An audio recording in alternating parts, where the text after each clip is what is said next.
Hello. My name's Houston. And this is Media Mood Board. That's right. Welcome to the first episode of Media Mood Board. I'm Houston. This is a weekly show about hyper-specific entertainment lists. I think when people talk about entertainment, generally, they keep it within their own sectors. We're talking about movies, you're comparing to other movies, books to other books, games to other games. I created this channel because I've always thought it's interesting to compare them amongst each other. And what a better way to do that than with lists. I'll be doing reviews and analysis and stuff like that as well, but my main focus is going to be lists, baby. Who amongst us doesn't love a good list? These could be hyper-specific movie lists, like coming-of-age ghost stories or cozy food movies. Or it could be about video games that make you feel like a bee. I'll also make multi-format lists. What game goes with what book, goes with what movie, etc. I like researching and, making lists and spreadsheets a lot, so this just kind of itches my brain. So with this first episode, and at the start of each month, the list I'm going to create is a watch list of sorts. It'll be the things that I'm hoping to watch, play, read in that month. Will I get to all of them? I don't know. But it's fun to think about, okay, what do I want to read, watch, play? There's going to be a mix of old and new in here, but I'm going to separate them out as I go, just so if you look at something and say like, hey, that sounds good, you'll best know how to search for it online. At the end of the month, I'll go over what I actually ended up doing and then go over any specific ones that I thought were good or worth talking about. Just because I'm starting this thing mid-month, this time for my watch list, even if I was planning on watching it in August or reading it, whatever, and already have, and it was in August, I'm not going to include it.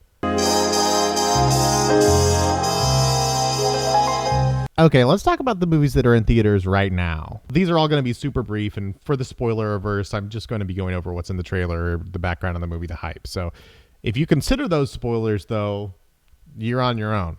Okay, first up is Bottoms. This is a new capital C comedy from the people who brought you 2020 Shiva Baby, which I loved. Two high school senior girls set up a fight club to hook up with cheerleaders before graduation. I'm not a huge sex comedy guy, but I'm a Rachel Sennett fan, and I haven't seen as much from AO, but her online presence is great and is in that sketch called Double Date with Rachel that makes me super excited to see their chemistry in full length. Also, IO wrote for Apple TV's Dickinson, so that's a thumbs up for me. I'm excited to see comedies that aren't dramedies on the screen. It's just fun. Next up is Passages. It's this new drama from Ira Sachs where Paddington Bear either gets cheated on or cheats on his husband with a woman, and they try and see if they can salvage the relationship.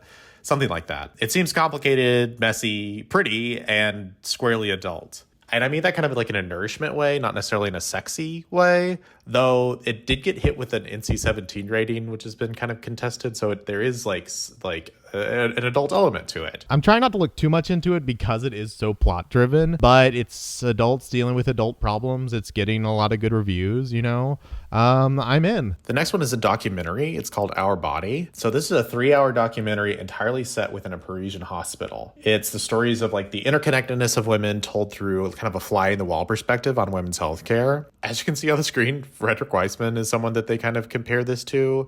If you don't know who he is, he does these really long documentaries that are focused on like institutions. Like in 2020, he released a 4-hour documentary called City Hall, where he just followed mundane tasks of city officials. But Our Bodies is focused on like people, and specifically women. When I was growing up, it was kind of the joke that men didn't even want to hear that women had periods. You know what I mean? There's a lot of things about women's health that were taboo then and are still taboo now. I think this movie is going to allow me to sit in on conversations that I wouldn't be able to otherwise and become a little bit more connected with the world. Let's talk about the Ninja Turtles.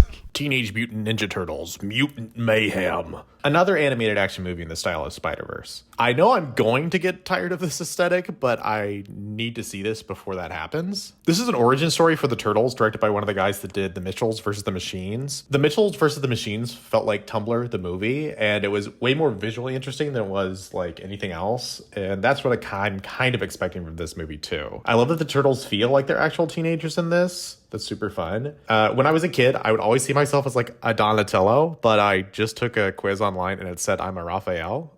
So make of that what you will. I think the Spider-Verse movies are great. And I think that the new Puss in Boots that came out last year was basically the same quality. So I'm excited to support any of the other movies that are in this kind of style for now. Before we move on to old movies, I just want to rapid fire through some other movies that are in theaters that I think look really good that I'm probably just going to catch on streaming. Shortcomings. So this is an adaptation of the comic book of the same name from Big Deal Comics guy Adrian Tomine. This was originally serialized in his zine Optic Nerve and then was published as a standalone graphic novel. I've read some of his other stuff, but I kind of came to him later, so I missed this one. I've never heard of it. It's also Randall Park's directorial debut, and it feels like it's got the texture of a movie that would release when the graphic novel did, which was 2007, like that quirky rom-com vibe. I'm always down for a rom-com. I really like rom-coms, but looking at the other movies that I had the opportunity to see this month, this one, it's almost on the cusp of like a 500 Days of Summer style rom-com, and so that makes me wary enough to just say, okay, I'll catch this when it's streaming. The Pod Generation. I'm a big sci-fi fan, so this should be up my alley. The premise is in the future, a mega corporation offers couples the ability to share the load of pregnancy by offering incubation of their child in a portable, like mechanical womb that's detached. As you can see, you know it's the future because everyone's wearing Tom Brown. It's just the uniform of everybody in the future. This is one of those Gen X sci-fis. Don't some sci-fis just have this distinctive Gen X look? Like, just based on these trailers here, I would put this on the shelf between, like, Vivarium and the first season of Severance. I really liked the first season of Severance, and I liked Vivarium. So that's not the most motivating, like, average for me. Seems ripe to spark conversation. Not that bad reviews should ever stop you from seeing a movie, but they do seem to back up my kind of hesitance to see it, the middle-ishness of it. So I'll probably just wait till this is streaming on Apple Plus or whatever to match the Macintosh dystopia vibes that are going on. Men of Deeds, a Romanian crime comedy in the vein of the Coen brothers. It's about a city cop who moves to the country for a quieter, more like pure life and finds out the politics of the small town are so corrupt and like handshaky that this like just normal dude becomes more and more absurdly cartoonish version of a policeman, and he just like starts arresting everybody. I think this one's just showing in New York and LA right now. It looks really funny, but it's in such limited release. Like, it's only there for a week. And since I live outside of the city, not in it, it just seems annoying. It looks really funny, and I'm super, super curious about it, but it feels like it's so annoying to go see. If it was easier, man, I would do it. The Last Voyage of the Demeter. I think that's how it's pronounced. It's a dark and stormy night, and a bunch of sailors are trapped on a ship with some dangerous cargo. Dracula. Hey, you know what? I love this premise, and apparently it's based on the 7th chapter of Bram Stoker's book, which is super cool. The tone looks really fun. I love this premise. I think it could be real like gothic and thrillery. But as you can see, it looks like it may be a little bit more popcorny than its premise could be. The movie itself looks like fun, but kind of like, that's it. And I think it could be so much more than that. Like, it's such a cool premise. So I'll probably just stream this when I'm in a spooky mood in October. Okay, on to the old stuff. So the stuff that I want to watch this month that is not current. Innocents Abroad. I discovered Les Blank during year 2 of COVID and watched almost everything that he made, or at least that Criterion put out. This is one that wasn't included in that curated list, so I've never seen it before. Blank is a documentarian who has a heavy focus on like capturing Southern food and music and how those two things fit into their communities. Really intimate, like handheld vibes. Think someone wailing on the harmonica in the living room, and then we walk over to the kitchen and someone's mom is showing us how to make a good gumbo. Innocents Abroad seems to be one of his later and lesser works, coming a year after the very good Yum Yum Yum, A Taste of Cajun and Creole Cooking. It seems to be him documenting the journey of a tour bus across Europe. So instead of creating the sense of place of a community that's rooted, it's a community that's moving around. This is showing at the Anthology Film Archives in New York City. It's a part of a curated collection by John Wilson of HBO's How To with John Wilson. All of his selects look really interesting, but I just don't have the budget to go see all of them. So this is the one that I'm choosing to see from that collection. High and Low. High and Low is a crime thriller from film bro favorite Akira Kurosawa. Unsurprisingly, I also like Akira Kurosawa, but I've mostly seen his historical dramas. I've never seen this one. It was made in the 60s, and thrillers from the 60s are fun. This one's playing in 35 millimeter at the Jacob Burns near me, so I snagged a ticket. It's supposed to be Zodiac-y, but, Kurosawa. La Belle Noiseuse. Pretty good, right? Jacques Rivette is a name I've never heard of until like last month when Movie included like 4 of his movies throughout their July Film of the Day series. I also feel like I kept seeing showings of Celine and Julie Go Boating popping up here and there, so it must have been some recent restoration or something. Rivette was this French new wave guy whose stories textually focused on like female friendship, theatricality in everyday life, routines, and then formally on improvisational acting and long run times. I ended up loving all the selections that Movie curated. La Belle Noiseuse is the last of those 4 that I have left to watch, and it's supposed to be one of his best. It tells the story of this aged painter who meets and then is struck by a new muse and his attempts to kind of capture her in a picture. It's almost 4 hours long, which is one of the reasons I haven't watched it yet. This movie's supposed to be super ASMR-y. Think like Portrait of a Lady on Fire. I watched a couple clips here and there just to get the tone. Lots of like, scratch, scratch and like splat, splat. I trust Rivette at this point, so I'm along for the ride. Plus the colors look just like crazy. It actually works out perfect that I'm watching it this month and not last month because of one of the books that I'm reading this month. Houston, the editor here. The audio for this section sounds like this. So it's real messed up. So what we're going to do is earlier this week, I recorded a dry run just to talk through it and see what I wanted to say. This is supposed to be just for me. It's objectively worse looking and worse sounding. I was still figuring out the tone that I wanted for this channel, so this one's a bit more serious and less laid back than the rest of it. So if there's a weird tone shift, that's what this is about. Yeah, have fun. This month I'm reading Ian Fosse's The Other Name. Now, as you can see, I've already started this one a little bit, and it's really, really good. I've read a lot of books this year that I did like, but for the most part, they've been kind of fast, casual dining experiences, but there's nothing wrong with it all. And I love those kind of books. But I really wanted something a little bit chewier for what I was going to read next. Jan Fosse is a Norwegian playwright and novelist, and he had a collection of novellas. This is the first 2 of those novellas as part of a series called The Septology, which is a very literal name, which just means 7 books. It's kind of the equivalent of naming a song or a painting Untitled, and I think that kind of represents the kind of audience or tone this book is going for. The entire story, which takes place over this 7 novellas, is 800 pages, and it is all one sentence. There's commas and there's question marks in there and stuff like that, but there's no full stops. It just keeps going. It's obviously not the first time that this has been done in a book, but it's the first time I'm reading a book like it. As far as the story itself, it just follows these 2 older Norwegian men who live in a fishing village who have the same first name. One is this older painter, one is this newer galleryist. The one sentence thing isn't just a gimmick. He uses it in a really interesting way where he can float between first person and third person and these different characters. If he's playing with these ideas of doppelgangers, kind of blending who you're even looking at the time. Admittedly, I have a pretty low tolerance for things that are non-traditional for non-traditional sake or experimental for the sake of experimentation. It's pretty much all that I sought out in college, and looking back on it, it just feels a little gatekeepery. Unless it's done to enhance something, I kind of just like, get it out of here. So as you can see, I've read a little bit of it here already. And man, the way it's written really does add to it. The flow is there. I mean, I don't even notice that there's no sentences. It feels extremely cinematic. It feels like a page turner. I mean, I read Yellowface earlier this year, which is built to be a digestible page turner, very traditional. And I'm reading this thing faster. It's just really engaging. And the things that he does, it's really, really fun. The reasons why I chose this book specifically out of all the good pieces of literature that are out there is that it deals with this older man who's Catholic.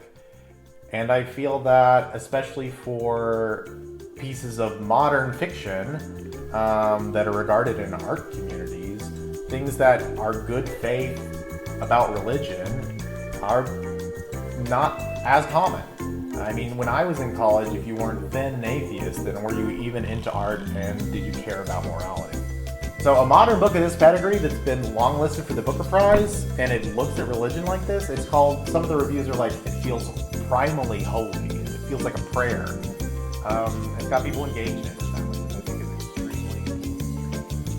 The comic that I'm reading this month is Noah Van Sciver's Joseph Smith and the Mormons. Van Sciver grew up in Mormonism, and this is a good faith retelling of Joseph Smith's life. And it's super, super detailed as far as research. I think he worked almost a decade on it. The last 15 or 16 pages is all just endnotes, footnotes, extra historical detail on it. Van Sciver is somebody I've been following for a while. I'm a really big fan of his intimate kind of like autobio comic stuff. And I'm interested to see how taking an actual historical figure, how he uses his style to do that. For those unfamiliar with his style, I'd kind of describe it as like if the Nancy comics were written by Noah Baumbach. I'm excited to see how he brings his voice to this, I'm sure, complicated, not just historically, but for himself, figure. Now, he has been playing in the historical fields a little bit in his short story collections. Hold on, I actually have one. In Blamo number 9, he has a runner throughout his short stories called The 19th Century Cartoonist, which kind of plays on the tropes of the era. They're kind of just like Sunday comic style. And even further in Blamo number 10, he has full short stories that take place in the late 1800s in Utah. A lot of times still looking at the history of the Mormon Church. And he's just interested in historical cartooning in general. This is a zine that he released a couple years ago about Claire Briggs. Just a collection of his newspaper comics from the early 20s. Needless to say, this is right up my alley and I'm super excited about it. I go in waves with video games nowadays. I used to play them a lot. I mean, I went to college to create them. Now they're not as big a hobby for me. They take up so much time. When I like them, they're like my whole free time. But right now, I'm in a slower period. But anyways, here's all the stuff that I think would be cool to play this month. Ghost Trick Phantom Detective Remastered. So Ghost Trick is a narrative puzzle game originally released for the Nintendo DS and then remastered this year for Switch. It's been described to me as like the inverse of Final Destination. The game opens up with you, the main character, being killed in the middle of the night by an unknown assailant. And you're now a ghost with no memory of your past, and you have until sunrise to solve the mystery of your murder before your spirit goes to the afterlife. As far as the gameplay, each level is labeled as an hour of the night and takes place in a different diorama of a location in town. Like you can see here, like there's the junkyard, and you get to like move your ghostly spirit around and interact with the stuff. In each area, you witness a murder and then use your ghostly powers to mess with objects, like knock a glass of water off of a shelf or whatever. And what you're basically trying to do is Rube Goldberg, the person who died in this diorama, into not dying. And then you move the story forward. It has a very like Nintendo sense of humor. One of the only podcasts I still listen to rates this really high and says it's actually like really interesting narratively. Plus, I really got into DS games last year, and the DS is just a really interesting system to me. I think they release a lot of weird stuff on it. So I've already played a little bit of it. I'm a couple hours in, maybe one or two, but I'm enjoying it so far. Hopefully, I can finish it before the next game we're going to talk about comes out. Armored Core 6, The Fires of Rubicon. Oh, that is the most video gamey cover I've ever seen. Me and every other dumb boy in the world won't shut up about From Software, the creators of Dark Souls. My personal favorites are Sekiro and Bloodborne, by the way. Ask me about them if you ever want to have a super long, annoying conversation that you can't get out of. The games they have made have influenced almost every corner of the games market in the last decade, so pretty much everything they release is kind of a big deal. One of their older properties before they got this like really wide acclaim was this mech series called Armored Core. This is the first time they're returning to it after the success of all the recent games. The basic game is you're a mercenary who builds giant robots and is contracted by the government to go in and execute special missions that only big robots can do. In this installment specifically, an alien substance has appeared on the planet which grants people inhuman intelligence, and there's this geopolitical struggle while all the countries are fighting for control over it. This theme of humanity killing themselves and their world for the sake of like godhood or evolution is a common theme in the post-Demon Souls FromSoft titles, and I'm interested to see this kind of sci-fi variation on it. I have no idea if I'm going to like the gameplay, the minute to minute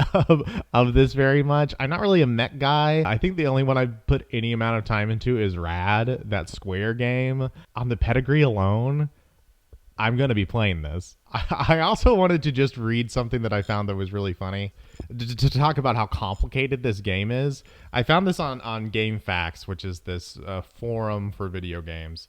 This is a thread that's titled Customization for Beginners, a guide for new players. I just want to tell you the length of this It's 7,255 words. And that's just that's just before you start playing the game. Baldur's Gate 3. So Baldur's Gate 1 is kind of like a granddaddy RPG. It was released in the late 90s, and it was an attempt to make D&D into a computer game. From the old games like the Icewind Dale series, where then like D&D but just the combat, and then Planescape Torment was D&D but just the visual novel aspects of it. And Baldur's Gate was trying to be squarely in the middle. The writing is the appeal to this game. Like, you know how some open world games, there are a lot of quests, but after a little bit you just see the same things over and over, or the same lines of dialogue. Baldur's Gate 3 has like over 250,000 lines of unique dialogue. The premise of this one is your character and a group of others have all been infected with a brain parasite. I think it's called a brain tadpole, which is slowly growing and taking over your cognitive functions. And your goal is to search the world and try and figure out a new way to get it out. You don't need to have played any of the other games to play this game. An element I think is cool about this game is how much they have given into each character. So for instance, you can create your own character from scratch and create your own narrative as you go, and all the other characters who are infected with the parasite are like side quests potentially. Or instead of making your own character, you can just choose one of these characters and live out and affect their lives. It's a fun way to like engage in parts of the game you may not naturally, like if someone's a bad guy or something. There's one character who is a serial killer who you'll occasionally lose control of, and they'll do something bad, and then you have to decide how to handle it. Another one that gameplay wise, I don't know how much I would like this, but it's kind of a game that you get hooked on because of the writing. The breadth of it, the amount that it would need to be your life or feel like it would be, at least, is just maybe that's not the case, but that's what's intimidating me from jumping headfirst in. And finally, Pikmin 4. This Nintendo Switch game finds a spaceman on a planet full of cute, tiny aliens with flowers on their head. You had to team up with them in order to help repair your ship and find your fellow crewmates stuck on the planet. If you're familiar with real-time strategy games and not with the Pikmin series, this is Nintendo's attempts to make an over-the-shoulder RTS. If you don't know what either of those things are, it's just you pointing at large groups of people and making them do things. And as the game goes on, you have to deal with larger and larger numbers of people. I'm a big fan of the world and the character designs, and I've played the first game in the series and I love it. I own the second one because I really like the cover, but I have not played that one yet. I love the chill vibes of it. It seems really fun and like there's a lot of stuff going on. Based on what everybody's saying, this is supposed to be like the one in the series. But I'm still playing Ghost Trick and I want to play Armored Core more. So I'm just putting it on the back burner for now, but I'm planning on getting to it sometime this year. Well, you made it. It's the end. Good job. How long is this? I don't know. Probably kind of long. It felt long. I'm also very hot now from going outside. I'm going to be uploading one of these every week. I'm super excited about this channel. Thank you so much for watching, and I'll see you next week. My name's Houston, and this is Media Mood Board. Bye. Bye. That end. The end. Good job, Houston. Thank you, wife.